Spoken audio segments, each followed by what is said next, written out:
Kas sa teadsid, et naised on hästi erilised? Mina sain seda teada võib-olla umbes 30-aastaselt, kui ma hakkasin õppima Kundalini jooga õpetajaks. Seal õpetuses tuuakse just eriliselt välja naiste erilisust. Meie graatsiat ja ilu, seda, et me sobime muusadeks meestele ja teineteisele. Ja ka meie tugevust. Muidugi me ei ole nii tugevad, kui läheb mööbli tassimiseks, aga meie tugevus on teistsugune.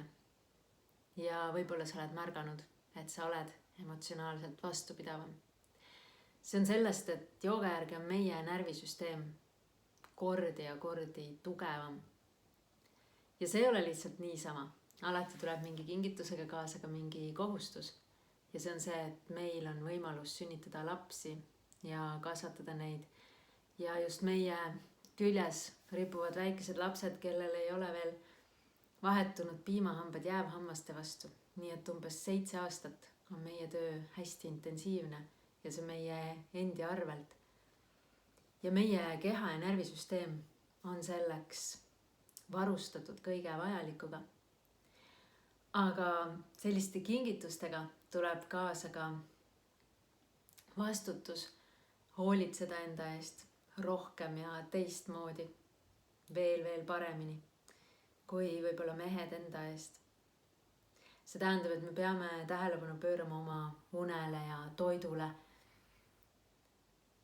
suhetele ja üldse heaolule meie keskkonnale, mis meid ümbritseb.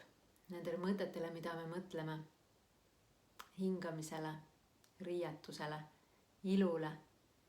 Meil on kohustus seda hoida. Ma olen praegu 42-aastane ja jooga elustiil on minuga olnud 12 aastat, kuigi ma jõudsin joogasse juba 20 aastat tagasi, kui ma elasin Saksamaal ja õppisin magistrantuuris.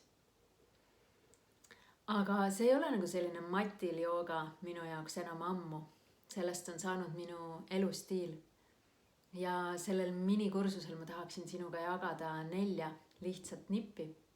2 kuuluvad hommikusse ja 2 kuuluvad õhtusse ja need ei võta praktiliselt mingit aega. Neid on lihtsalt vaja teada, mis need on ja miks neid teha.